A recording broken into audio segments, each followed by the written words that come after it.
Om Jnanatimidandhasya Jnananjana Shalakaya Chakshurunmilitam Yena Tasmai Shrigurave Namaha. Srimad Bhagavatam, Canto 4, Chapter 25, Text 6. Translation and commentary by His Divine Grace Srila A.C. Bhaktivedanta Swami Prabhupada, Founder Acharya of ISKCON. Those who are interested only in a so-called beautiful life, namely remaining as a householder, entangled by sons and a wife, and searching after wealth, think that such things are life's ultimate goal. Such people simply wander in different types of bodies throughout this material existence without finding out the ultimate goal of life. Purport. Those who are too much attached to family life, which consists of entanglement with wife, children, home and wealth and home, are engaged in kuta dharma, pseudo-duties. Prahlad Maharaj has likened these pseudo-occupational duties to a dark well, andhakupam. Prahlad has purposefully spoken of this dark well because if one falls into this well, he will die. He may cry for help, but no one will hear him or come to rescue him. The words Brahmyan Sangsara Bharatmasu are significant. In Chaitanya Charitamrita, Sri Chaitanya Mahaprabhu very clearly explains Brahmanda Brahmite Kono Bhagyavan Jeev. All living entities are wandering in different types of bodies throughout different planets, and if in the course of their wanderings they come in contact with a devotee by the direction of the Supreme Personality of Godhead, their lives become successful. Even though King Prachina Barhishat was engaged in fruitive activity, the great sage Narad appeared before him. The king was very fortunate to be able to associate with Narad, who enlightened him in spiritual knowledge. It is the duty of all saintly persons to follow in the footsteps of Narad Muni and travel all over the world to every country and village just to instruct illusioned persons about the goal of life and to save them from the entanglement of karma bandha, fruitive activity. Narad Muni has come before King Prachina Barhishat and he's explaining to him how material life is miserable. At this point, Prachina Barhishat is accepting that. This verse is spoken by King. This is the beginning of spiritual life. To understand that this material world is miserable. To be disgusted with material life. It is the great power of the illusory energy of Krishna that we take this material world to be a place of enjoyment. Although the enjoyment is very insignificant. Yan maitunadi grihamedhi sukham hi tucham. Prahlad Maharaj uses the word tucha, which means very insignificant. Material happiness, the summum bonum of material happiness, the highest peak of material happiness is sex enjoyment. But Prahlad Maharaj says this is insignificant. Yet simply for this, people are struggling and suffering so much. Here also, Prachina Bahi is admitting after hearing from Narad, that this grihamedhi life, or attached householder life, is simply rascaldom. He has called it kuta dharma, which means false occupational duty. In Gita, we several times find the word swadharma being used. Swadharma means each person's individual, personal occupational duty. That generally means that if one is a brahmana, he has to execute the duties of a brahmana. That is called brahma dharma. Then there's kshatriya dharma, vaishya dharma, shudra dharma, stri dharma, duties of women. But Krishna says, sarva dharman parityaja, give up all these varieties of dharmas and surrender to me. Mamekam sharanam vraja. On the material platform, according to the psychophysical makeup that we have, and according to our position in society, we have so many duties. But our real swadharma, or our intrinsic duty on the platform of the soul, is to serve Krishna. Now it's interesting that Krishna told Arjuna, give up all these false occupational duties and surrender to me. But at the same time, he engaged Arjuna in fighting, which was his duty as a Kshatriya. Krishna explains in Gita that everyone has to do some work, everyone has to do something, you can't do nothing. And everyone will act according to their nature. That means that everyone has acquired a certain nature according to the qualities of the three modes of nature. So while advising Arjuna to give up all false occupational duties and engage in the actual occupational duty of service to him, Krishna, Krishna still engages Arjuna in fighting. But Krishna engages Arjuna to fight for Krishna's sake, not for the sake of his own sense gratification. Krishna told Arjuna, you think you can run away from the battlefield, but it's your nature to fight. If you don't fight on my order, by your nature you will be impelled to fight anyway. Arjuna had been in the forest. He was exiled along with his brothers for 12 plus 1 year. So in the forest, the rishis, they go and they meditate and they live a very peaceful life. But we see that Arjuna, especially Arjuna and Bhima, and all the Pandavas, they were engaged in one fight after another. If you see Mahabharata, they were fighting with the different Rakshasas and the Gandharvas and the Nivata Kavachas, and again they were fighting. So that Krishna said that whatever is going to come to you is going to come to you, but do it for my sake. Now it's not that Arjuna is a conditioned soul under the modes of material nature. He's an eternal associate of Krishna. But even the eternal associates of Krishna, they have different personalities and duties to perform in Krishna's service. And great devotees like Krishna, they come with Krishna to show the behavior of a perfect person within this world. It would not be that Arjuna would be more perfect if he had simply sat and meditated on Krishna and been very, very peaceful. But rather he displayed the behavior of a perfect devotee of Krishna by executing his duties in the service of Krishna. So in the same way, we find throughout the Srimad Bhagavatam this condemnation of materialistic family life. Family life is the cause of destroying our spiritual tendency. It is compared here to a dark well. If you fall in the dark well, you're doomed. Sometimes our devotees hear this and they think, well, I'd better get out of this dark well. That may not actually be the best thing for their spiritual life. Yes, don't be in a dark well, but to artificially renounce duties without being ready for that, that is also not recommended. Arjuna was recommended, don't give up fighting, but fight for me, Krishna said. So in the same way, those who are in householder life, they should give up the false occupational duties of thinking in terms of I, me, and mine. But if it's family life or any position in this material world means that we have some attachments to this material world. We all have attachment. It's not that a brahmachari is not attached. It means he's in the brahmachari ashram to practice detachment. Sannyasi is supposed to be the most detached of all ashrams. Still within the sannyas ashram there are rules and regulations. Most importantly, don't associate intimately with women. That presupposes that even that one who has taken such a vow of detachment, that some attachment is still there. Not necessarily attachment, but the tendency to become attached is still there. The topmost stage of the sannyas ashram is the Paramahamsa stage, in which he is factually achieved the perfection of life. He no longer has any more material attachment. He is fully attached to Krishna. But there are other stages also before that. So all these varnas and ashrams, they're meant for purification. Purification means to become free from material attachments and to become attached to Krishna. So those who are in the Grihastha ashram, and most people in the world go through householder life. They may think, well, this is all nonsense, this family life, let me get out, let me leave everything. We have seen this several times, that devotees think, all right, now I'll renounce, but then after a few years or a few months or a few weeks, they renounce their renunciation and again become attached. In other words, the detachment wasn't internal, it was simply they wanted to do that externally.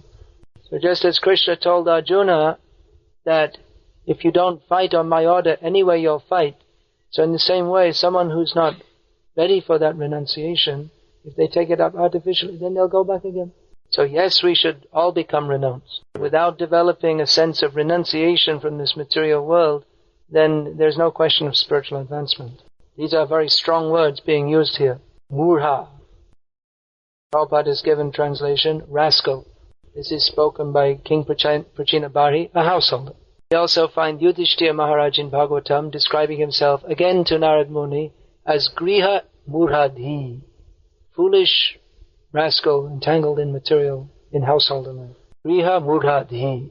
What does it mean? What does it mean? One whose consciousness is absorbed in the rascaldom of attached family life. Sometimes I become subject of attack for saying these things in Bhagavatam classes. But I would just like to make the point that I'm quoting householders who are saying this. And actually it's a fact. I'm innocent. Я невинен, невиновен.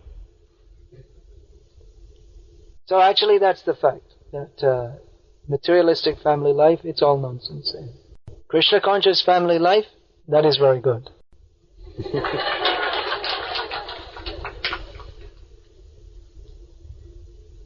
So we should all become Krishna conscious, yes. But still, this is a dichotomy in family life for devotees. In Bhagavatam, Prabhupada also recommends that a householder should externally appear to be attached, but internally cultivate renunciation. Not to falsely, artificially become renounced.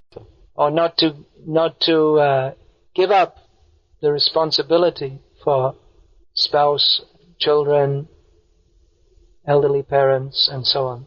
But to go on hearing these descriptions of Bhagavatam, so that we can become renounced from the concept of I, me, and mine, following the footsteps of Bhaktivinoda Thakur, who said, Manasa deho geho jo kichuma apiluntu apade Nandakishore, that Nandakishore, Krishna, I'm thinking this is my home, my wife, my friends, my mind, but everything is yours, let me offer it to you.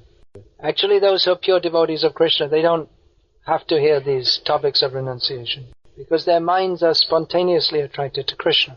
But for all those who are not pure devotees of Krishna, it's important to hear these topics, because even after having heard them many times, still our tendency is very strong to try to enjoy this material world. Yeah. There are two mentalities. One is called the enjoying spirit, and one is called the service attitude. The service attitude, that is the attitude, let me serve Krishna. And the enjoying mood means, let me enjoy my senses independently of Krishna. So even while practicing Krishna consciousness, we have a very strong tendency to slip back into the enjoying mood. So we're not against enjoyment. In Krishna consciousness, actually, we're the only people who enjoy. We're the only people who are happy. But our attitude is that, let me serve Krishna, let Krishna be happy by my actions. Devotees take happiness in the happiness of serving Krishna. But still, I'm repeating again and again, we have to hear these topics of renunciation, because our mind is very wicked. And even we hear these things and we say yes, yes, and then immediately there's some offer of Maya, here's some nice sense gratification. We say yes, yes to that also. Even I'm sitting here talking all these big, heavy words, but I also, so some sense gratification. Oh, yes, yes, that is very nice. I will also try to enjoy. So we have to go on hearing these topics, simultaneously with hearing the topics of Krishna, how wonderful is Krishna, and also preach these topics. Prabhupada has mentioned here, just like Narad Muni, he's coming to King Prachinabhari and speaking to him in such a way as to detach him from his sinful fruitive activities, with the ultimate purpose of attaching him to Krishna. Prabhupada has mentioned here in his purport, it is the duty of all saintly persons to follow in the footsteps of Narad Muni and travel all over the world to every country and village just to instruct illusioned persons about the goal of life and to save them from the entanglement of karma bandha, fruitive activity. So these topics of renunciation, we're hearing ourselves for our own purification and for preaching to others also. Narad Muni, he is famous as the greatest of all preachers because anyone who takes to Krishna consciousness, they can immediately see how wonderful is Krishna consciousness. How wonderful is Krishna. How much I was suffering before coming to Krishna consciousness. And to see that people without Krishna consciousness, they're simply living in a dream. Actually, nightmare. You may have a bad dream in which you try to enjoy something, but as soon as you try to enjoy, you're beaten. That is an exact description of material life. People are trying to enjoy, but they're suffering. The devotee sees this. He sees every living being as a servant of Krishna. He sees every living being as, without knowledge of Krishna, is simply suffering. Sometimes people accuse us of being pessimistic. Actually, this is not pessimism, this is realism. It is a fact that this material life, as Chaitanya Mahaprabhu said, this material world, it's just like a place where people go to pass stool, that's all. But we're trying to enjoy in that place. You see advertisements in Moscow. Go to Tunisia, where the sun is always shining, at least 15 degrees more temperature than Moscow. And there's nice beaches. Go and enjoy there. Or go and enjoy in New York. But we don't see any advertisements. Come to this toilet full of stool and enjoy that. Go to Bangladesh and visit the toilets. That's it. Try talking about Prabhupada Maharaj, they can understand that one. But actually this material world is just like that. Trying to enjoy in this material world is like the worms in stool. Prabhupada has written, I haven't personally done this biology experiment myself, but Prabhupada has explained that if you take a worm out of stool, they'll go back and think, why have they disturbed me? I want to get back to my stool. So we're like that. Everyone in material life is like that. We have a right to enjoy this material world. It's simply suffering. The hogs, they think they're happy, but they're eating stool. They're meant to be, they're living beings supposed to be dancing with Krishna. But they think, at least in India, that's the standard diet for the pigs. Let me get some stool to eat. So we may think, well, I'm not like that. I'm eating nice food for humans, like sausages, which means pig's intestines. Now this is civilized, this is our high-class Russian culture. Eating caviar, very aristocratic. Drinking vodka and passing urine and falling over. And people think this is very high class. This, if you drink beer, that's not high class, but if you drink champagne, that is very high class. But the result is the same. You talk all nonsense, you pass urine and you fall over. The people think this is enjoyment. It's very strange. What they think is enjoyment. So a devotee, he knows actually what is enjoyment. Enjoyment means, even if you have to sit in some tent in the mud, if you have the chance to chant Hare Krishna with devotees, that is enjoyment. There are so many advertisements, go to Tunisia, go to New York, but the devotees say they don't want to go to sit and waste their time on the beach in Tunisia. They want to be here in Suharevo, in the mud with the devotees chanting Hare Krishna. This is real enjoyment. And it is anandam buddhi vardhanam. It is increasing. You go and sit on the beach in Tunisia, then after 2 days you have a sunburn and it's so boring. And what do? You drink some wine and you pass urine and fall on the ground. The same thing as you did in Moscow. It's simply disappointing. Whereas a devotee, his life is ever more hopeful. That yes, I'm still attached. Yes, my mind is nonsense, and yes, I have so many bad qualities. But still, by the grace of Guru and Krishna, I have the chance to chant Hare Krishna. So I know if I go on with this process, then surely Guru and Krishna will be kind to me.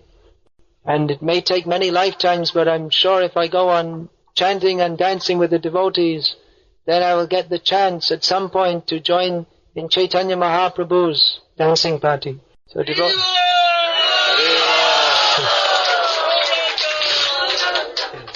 So devotee is very hopeful and very happy, but there's one thing that makes a devotee unhappy. Pure devotee is always happy, but what is it that makes a pure devotee unhappy? To see others unhappy. He's unhappy that others are not Krishna conscious.